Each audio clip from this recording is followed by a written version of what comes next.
Bonjour, ici Colin Singer, avocat en immigration et directeur de l'immigration.ca. L'actualité en immigration canadienne, novembre 2015. Les politiques canadiennes sur les réfugiés syriens critiquées. Il est ironique que les attaques meurtrières de Paris puissent définir ou, à tout le moins, devenir une référence importante de l'histoire du premier ministre Justin Trudeau.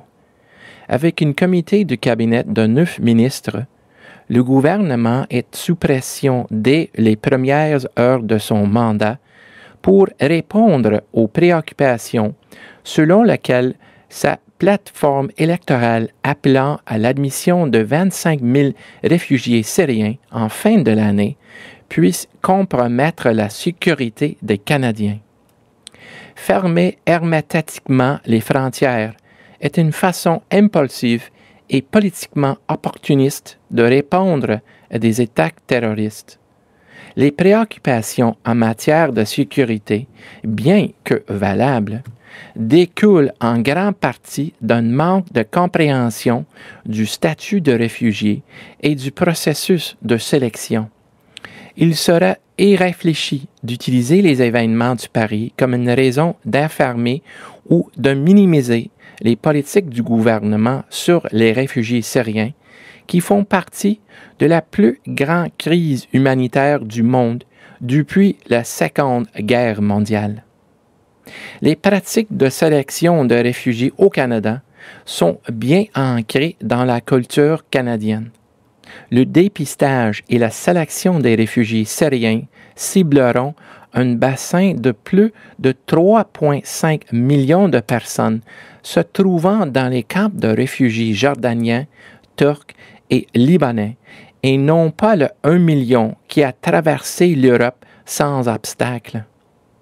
La grande majorité de ces camps sont des réfugiés enregistrés qui sont opposés au régime d'Assad et ont fui la guerre civile violente de la Syrie il y a longtemps.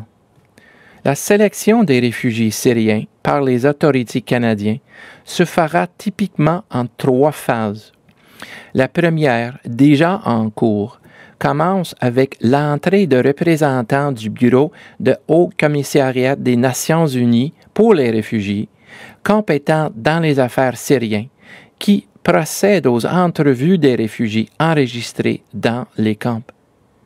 Les candidats sont soigneusement profilés et les gens ciblés pour réinstallation incluent ceux qui sont jugés vulnérables et excluent les candidats avec un souci d'implication directe ou indirecte dans les conflits précédents.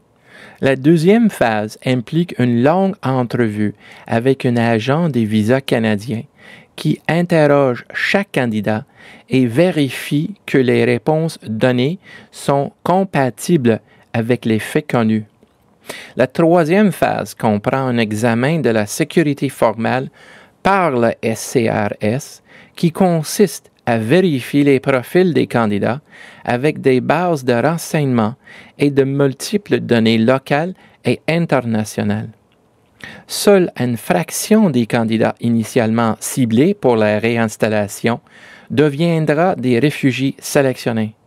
Il est prévu que la majorité des réfugiés visés soient des femmes célibataires et les enfants, le tout qui présente un risque négligeable pour le Canada.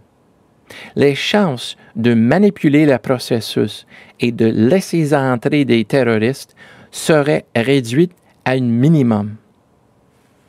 Le gouvernement est désormais confronté au défi d'essayer de tenir sa promesse électorale sans compromettre la sécurité de la nation.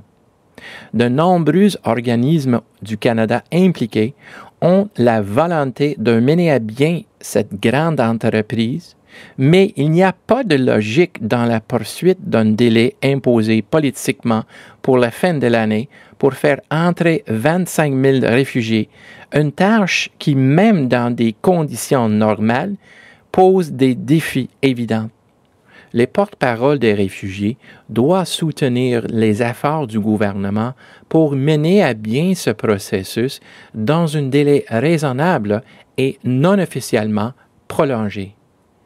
En effet, un programme de réinstallation des réfugiés de cette taille n'a jamais été réalisé au Canada dans un si court laps de temps. Pour cela et d'autres raisons, le gouvernement doit envisager des mesures de sécurité supplémentaires pour surveiller les réfugiés une fois arrivés au Canada. À cette fin, la majorité des demandeurs d'asile syriens devraient recevoir des permis de séjour temporaires comportant des approbations conditionnelles du statut de résidente permanente dépendant de leur qualification aux conditions de sécurité.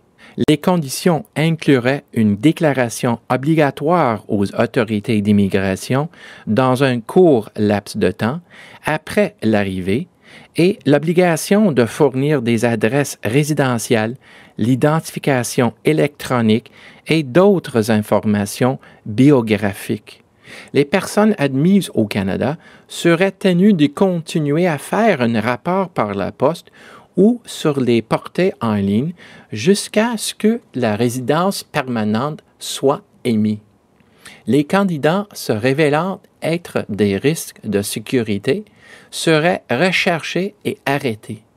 À tout le moins, une surveillance post-atterrissage et une production des rapports fourniraient une certaine forme d'avertissement dans les cas où certains individus admis au Canada ne répondraient pas entièrement aux conditions de leur admission.